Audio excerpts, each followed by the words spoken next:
Step into Value Zone. Value Zone. Hypermart. Patanjali.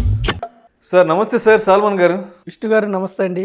Salmon గారు, ఇప్పుడు రెగ్యులర్గా ఈ అంటే మ్యూచువల్ ఫండ్ ఎక్స్పర్ట్స్ అందరూ ఏం చెప్తుంటారంటే నెలకు 15,000 చొప్పున 15 సంవత్సరాల పాటు ఇన్వెస్ట్ చేసుకుంటూ పోతే ఒక 15% CAGR చొప్పున ₹1 కోటి వస్తుంది, 2 కోట్లు వస్తుందో రెగ్యులర్గా అందరు చెప్తుంటారు. అంటే నిజంగా అలా వర్కౌట్ అయ్యి 2 కోట్లు, 3 కోట్లు, 4 కోట్లు, 5 కోట్లు, 10 కోట్లు వచ్చిన ఫండ్స్ ఏమున్నా ఉన్నాయా? అంటే మీ ఎక్స్పీరియన్స్లో అలాంటి ఫండ్స్ను మీరేమన్నా చూసారంటే ఎక్కడైనా ఫేస్ చేశారా? విష్ణు గారు మంచి క్వశ్చన్ అడిగారండి.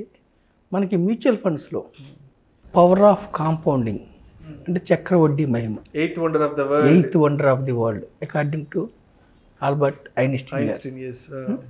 అయితే విష్ణు గారు, నేను ఒక్కటి అడుగుతాను, చెప్పండి. మనము చంద్రమండలానికి వెళ్ళాలంటే ప్రతిరోజు ఒక స్టెప్. మొదటి రోజు ఒక అడుగు వేసాం, రెండో రోజు 2 అడుగులు వేసాం, మూడో రోజు డబల్ అంటే 4 అడుగులు, 4గో రోజు 8 అడుగులు. ఇలా మనం ఇలా వేసుకుంటూ వెళ్తే చంద్రమండలానికి మనం ఎన్ని రోజుల్లో చేరగలం? 2 సంవత్సరాలు పడుతుందా, 20 సంవత్సరాలు పడుతుందా? చెప్పండి విష్ణు గారు. ఏమో సాల్మన్ గారు, మీరే చెప్పాలి దానికి. ఎందుకంటే నేను ఎప్పుడు అందరూ ఆలోచించలేదు చంద్రమండలానికి నడిచి వెళ్తే 8 సంవత్సరాలు పడుతుంది అనేది. సో మీరే చెప్పాలి అది కూడా. జనరల్గా విష్ణు గారు మనం ఏమనుకుంటామంటే 20 ఇయర్స్ అనుకుంటాం, అంటే చంద్రమండలం దూరం కాబట్టి, లేదా 2 ఇయర్స్ అనుకోండి. కానీ వండర్ ఏమిటంటే విష్ణు గారు, ప్రతిరోజు స్టెప్స్ డబుల్ అవుతున్నాయి. ఫస్ట్ స్టార్ట్ చేసినప్పుడు 1 అడుగు, రెండో రోజుకి 2 అడుగులే, మూడో రోజుకి 4 అడుగులే. కానీ మీరు నమ్మరు, 31 డేస్లో 6.5 లక్షల కిలోమీటర్లు కవర్ అవుతాయి. లెక్కేసుకోండి, 6.5 లక్షల కిలోమీటర్లు 31 డేస్లో కవర్ అవుతాయి. అంటే కాంపౌండింగ్ లెక్కన ప్రతిరోజు డబల్ అవుతాయి. ప్రతిరోజు ఇప్పుడు కాంపౌండింగ్ మనం ఎలా లెక్కేస్తాం? 3 ఇయర్స్కి డబల్ అయితే, 4 ఇయర్స్ మన రేట్ ఆఫ్ రిటర్న్స్ని బట్టి 5 ఇయర్స్కి డబల్ అయితే, 6 ఇయర్స్ డబల్, అలా కదా. So rule of 72. సో 31 డేస్లోనే మనం 6.5 లక్షల కిలోమీటర్లు చంద్రమండలాన్ని చేరుకోగలం. అది పవర్ ఆఫ్ కాంపౌండ్. ఇక్కడ మీరు ఒకటి చూడండి విష్ణు గారు, జస్ట్ 10 డేస్ డిలే చేస్తే మనం రీచ్ అయ్యేది ఓన్లీ 10 కిలోమీటర్లు. అంటే ఇన్వెస్ట్మెంట్స్లో ఎప్పుడైనా స్టార్ట్ ఎర్లీ, చాలా తొందరగా చిన్న ఏజ్లో స్టార్ట్ చేయాలి. Invest for long term.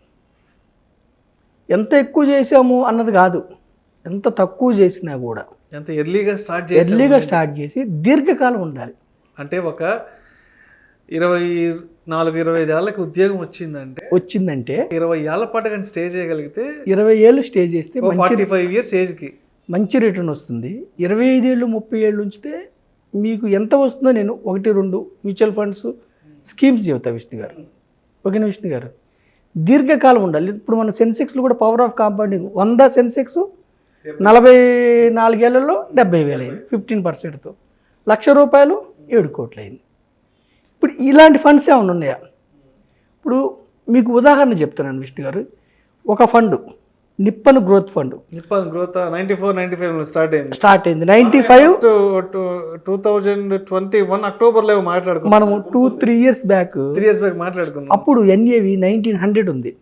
ఎవరైతే ₹1,00,000 పెట్టారో 1,90,00,000 లంసమ్ అయింది. సిప్ కూడా చెప్పాను నేను అప్పుడు. ఇప్పుడు విష్ణు గారు ఈరోజు 3,091 NAV నెట్ అసెట్ వాల్యూ. అంటే ఎవరైతే కరెక్ట్గా అక్టోబర్ 95లో స్టార్ట్ అయింది, 28 సంవత్సరాల క్రితం ఎవరైతే ₹1,00,000 ఇన్వెస్ట్ చేశారో ఈరోజు 3 కోట్లు లైఫ్ సెటిల్, చాలా ఇంకా 3 కోట్లు అయింది. కానీ అన్ని సంవత్సరాల పాటు పేషెన్సీగా వెయిట్ చేయడం అనేది కూడా అదొక పెద్ద వండర్. ఎందుకంటే ఆ రోజు మధ్యలో ఎవరైనా ఏదైనా అవసరం వచ్చి ఎగ్జిట్ అయిపోయి వెనక్కి వెళ్ళిపోయింటే ఈరోజు ఆ కాంపౌండింగ్ వండర్ అనేది చూసేవాళ్ళు కాదు కదా.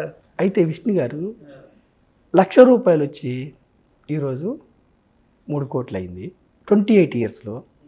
సరే, నెలకు 10,000 సిప్ చూడండి విష్ణు గారు, నెలకు 10,000 ఎవరైతే 28 సంవత్సరాల క్రితం స్టార్ట్ చేశారో వాళ్ళు ఈ రోజుకి కట్టింది 28 ఏళ్ళలో 33,60,000 ఈరోజుకి. ఫండ్ రిటర్న్ ఎంత ఇచ్చిందంటే విష్ణు గారు 22.42% ఇచ్చింది. మన సెన్సెక్స్ మనం ఎంత చెప్తున్నాము 15%. నిప్పన్ గ్రోత్ ఫండ్ గత 28 నెలల్లో 22.42% ఇచ్చింది. అయితే ఒకటి గుర్తుంచుకోండి విష్ణు గారు, మ్యూచువల్ ఫండ్స్ ఈక్విటీస్కి returns guarantee subject to market risk. ప్రేక్షకులకు చిన్న విజ్ఞప్తి, ఈ వీడియోలో ప్రస్తావించబడుతున్న అంశాలు కేవలం ప్రేక్షకులకు ఒక అవగాహన కొరకు, ఇన్ఫర్మేషన్ కొరకు, ఎడ్యుకేషన్ పర్పస్ కొరకు మాత్రమే వీటి గురించి మాట్లాడడం జరుగుతుంది.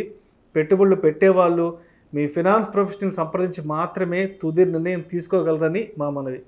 రైట్ సార్, మంచి డిస్క్లైమర్ ఇచ్చారు విష్ణు గారు. Mutual funds are subject to markets.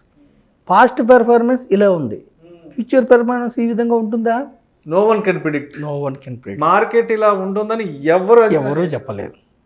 కాకపోతే చరిత్ర ఆధారంగా సెన్సెక్స్, నిఫ్టీ మన యొక్క ఎకానమీకి సూచిక, ఇండస్ట్రియల్ గ్రోత్ సూచిక. మనం వాడే మనం ఏమైతే కన్జ్యూమ్ చేస్తున్నామో ఆ వస్తువులే. మన దేశం పురోగమించడానికి కార్పొరేట్ వ్యవస్థ. సో సెన్సెక్స్ 15% ఇస్తే Nippon growth fund mid cap fund 22.42% ఇచ్చింది. 33 లక్షల, నెలకు 10,000 లెక్కన 28 సంవత్సరాలు ఇన్వెస్ట్ చేస్తూ ఉంటే కట్టిన సొమ్ము 33,60,000. ఈ రోజుకి ఆ వాల్యూ 17 crores 18 lakhs. ఖచ్చితంగా 17 కోట్లు. 18 lakhs అంటే అరౌండ్ 18 కోట్లు అయింది. విష్ణు గారు మీరు అనొచ్చు 28 సంవత్సరాల క్రితం 10,000 పెద్ద మొత్తం అండి, ఒక ఎకరం పొలం వచ్చిండేది అనొచ్చు. 10,000 ఎకరం. సో 1,000 రూపాయలు వేసుకుంటే కూడా, నెలకి 1,000 రూపాయలు వేసుకుంటే కూడా విష్ణు గారు 28 సంవత్సరాల్లో వాళ్ళు కట్టింది 3,36,000. అది ఈరోజు 1,71,00,000. నెలకి 1,000 రూపాయలతో 3 లక్షలు, 1,71,00,000 28 ఏళ్ళు అయింది. Is it good return or bad return? ఒక సామాన్య మానవుడు కోటీశ్వరుడు రావడానికి అవకాశం ఉందా లేదా? నేనేమంటానంటే ఈక్విటీస్లో F&O ట్రేడింగ్, ఇంట్రాడే నాలెడ్జ్ ఉంటే వెళ్ళండి, మీ ఇష్టం, రిస్క్ ఉంటుంది. నాలెడ్జ్ లేకుండా హాయిగా కూర్చొని నెలకి 100 రూపాయలు, 500, 1,000 రూపాయలు ఒక సామాన్య మానవుడు కూడా ఒక లార్జ్ క్యాప్ ఫండ్ తీసుకుంటే, ఇండియాలో ఉన్న లార్జ్ క్యాప్ అంటే టాప్ 100 కంపెనీస్, ఇండియాలో ఉన్న టాప్ 100 కంపెనీస్లోంచి ఒక 30 to 40 కంపెనీస్ని ఫండ్ మేనేజర్ పిక్ చేసుకొని ఆ కంపెనీస్లో ఇన్వెస్ట్ చేస్తారు. ఇన్వెస్ట్ చేయటువంటి ఏమిటి? స్టాక్స్ కొంటాం. మీరు కూడా నెలకు 500 కట్టిన వాళ్ళు కూడా part owner of the 30 to 40 companies. నెలకి 1,000 రూపాయలతో కూడా 3,36,000, 1,71,00,000 అయింది. ఇది పవర్ ఆఫ్ కాంపౌండింగే కాదా? పవర్ ఆఫ్ కాంపౌండింగ్లో 1% తేడా వస్తే కూడా జంప్ అవుతూ ఉంటుంది. కరెక్ట్గా 2 సంవత్సరాల క్రితం 1,00,000 రూపాయలు, 2 సంవత్సరాల క్రితం 1,70,00,000, 1,80,00,000, 90,00,000 అయితే మనం లంసము ఈరోజు 3 కోట్లు అయింది. 2 సంవత్సరాల్లో ఇంకొక 1,20,00,000 పెరిగింది. అర్థం విష్ణు గారు. అలాగే ఇంకొకటి, ఎప్పుడు నిప్పన్ గ్రోత్ ఫండ్ కాకుండా Sundaram mid cap fund. Nippon growth fund ఏమో 28 years క్రితం స్టార్ట్ అయింది. Sundaram mid cap fund 21 years క్రితం స్టార్ట్ అయింది. ఎప్పుడంటే విష్ణు గారు 21 years అంటే అరౌండ్ 2002. ఓకేనా విష్ణు గారు? అప్పటి నుంచి కూడా ఈ ఫండ్ 23.5% రిటర్న్స్ ఇచ్చింది. ఎన్ఏవి ఈరోజు 1,000 రీచ్ అయింది. అంటే ఎవరైతే 21 సంవత్సరాల క్రితం 1,00,000 పెట్టారో ఈరోజు 1 crore. ఓకేనా విష్ణు గారు? నెలకి ఎవరైతే ఒక్కసారి ఎన్ఎఫ్ఓ వచ్చినప్పుడు 1,00,000 పెట్టారో ఈరోజు ఎన్ఏవి 1,000 రూపాయలు, అంటే 1,00,00,000 రూపాయలు 21 yearsలో. మనం 15% లెక్కేస్తే 20 ఏళ్లలో 1,00,000 వచ్చి 15% లెక్కేస్తే 15 లక్షలు, 16 లక్షల దగ్గర ఆగిపోద్ది. కానీ ఇది 23.5% ఇచ్చింది. ఎప్పటికి లాగిస్తుందా? చెప్పలేము. అంటే పవర్ ఆఫ్ కాంపౌండింగ్ని అర్థం చేసుకోవడానికి చెప్తున్నా నేను. 23% అంటే అరౌండ్ 3.5 yearsలో డబుల్ అవుతూ ఉంటుంది. అంటే ఇదేదో మనం రికమెండ్ చేయటం కాదు, ఏదో మోసుకొని రావడమే కాదు. కాంపౌండింగ్ ఎఫెక్ట్ అనేది ఎట్లా వర్కౌట్ అవుతుంది లాంగ్ రన్లో కాంపౌండింగ్ ఎఫెక్ట్ వల్ల రిటర్న్స్ ఎక్కువ వస్తే మళ్ళీ డబుల్ మాట్లాడుకోవడం అంతే. Not about the product.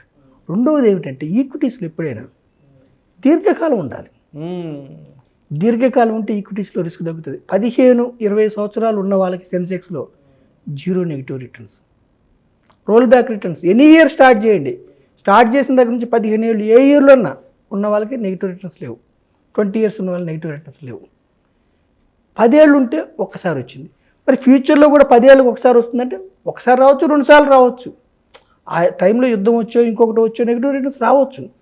ఈక్విటీస్లో ఏమిటంటే లాంగ్ రన్ ఉంటే మనకి 0 రిస్క్ ఉంది, 15% అబౌవ్ ఉంటుంది. చరిత్ర ఆధారంగా చెప్తున్నాం. ఎప్పుడన్నా డౌన్ అయితే కూడా మనం మళ్ళీ వెయిట్ చేస్తే బౌన్స్ బ్యాక్ అవుతుంది ఎకానమీ.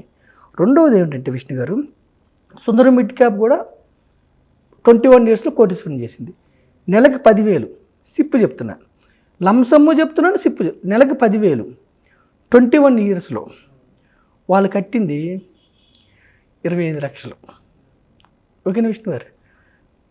వచ్చిన amount 4,76 lakhs.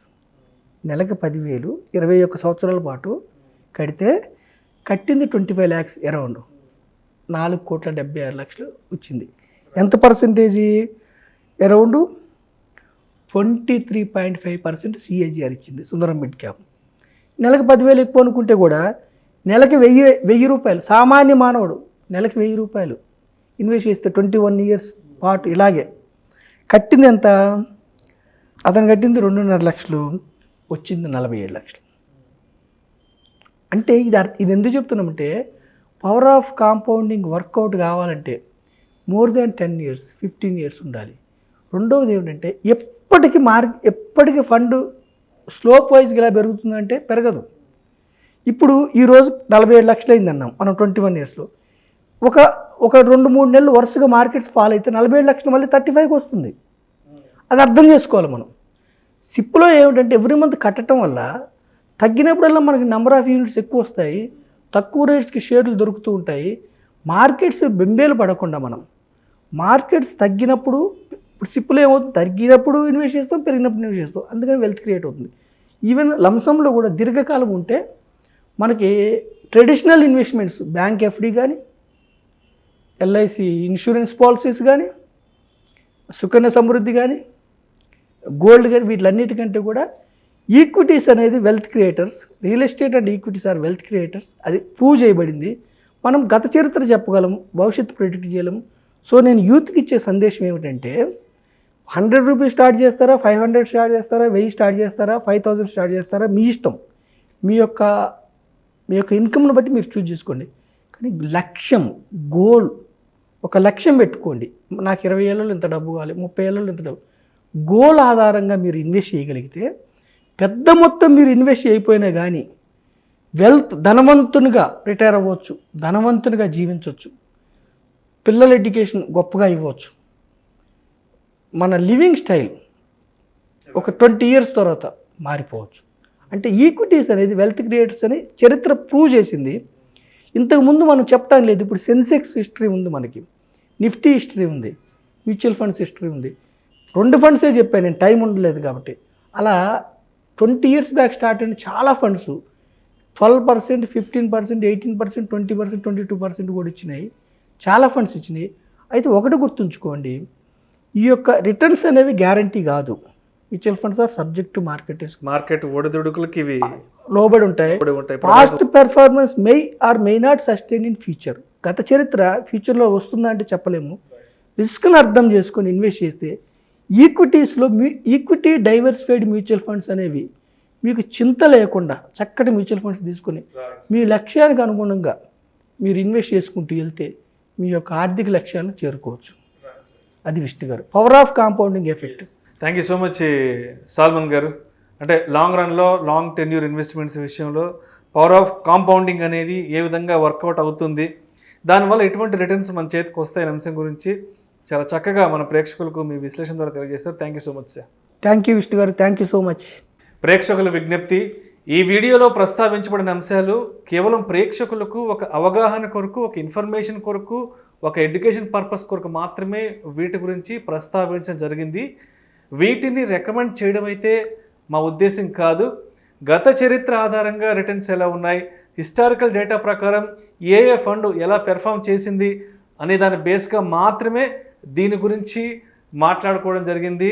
Mutual fund investments are subject to market risk. Read all the related documents and schemes carefully before investing. తప్పనిసరిగా డిస్క్లైమర్ని ఎప్పుడు గుర్తుపెట్టుకోవాల్సిన అవసరం ఎంతైనా ఉంది. Thank you so much.